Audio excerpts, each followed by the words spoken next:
મૂળ નિવાસી સામાજિક આંદોલન ચલાવનાર સંગઠનો દ્વારા ભારત સરકારના રાષ્ટ્રપતિને સંબોધીને આવેદનપત્ર પાઠવવામાં આવ્યું.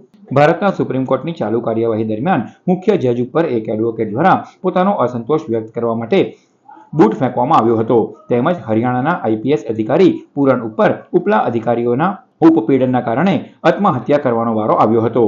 આ બંને ઘટનાઓમાં સરકાર દ્વારા કોઈ પણ પગલાં લેવામાં આવતા નથી. આ બાબતની યોગ્ય તપાસ થાય અને ગુનેગારો સામે યોગ્ય પગલાં ભરવામાં આવે તે બાબતની અરજ કરતું રાષ્ટ્રપતિને આવેદનપત્ર મૂળ નિવાસી સામાજિક આંદોલન ચલાવનાર સંગઠનો દ્વારા આપવામાં આવ્યું હતું.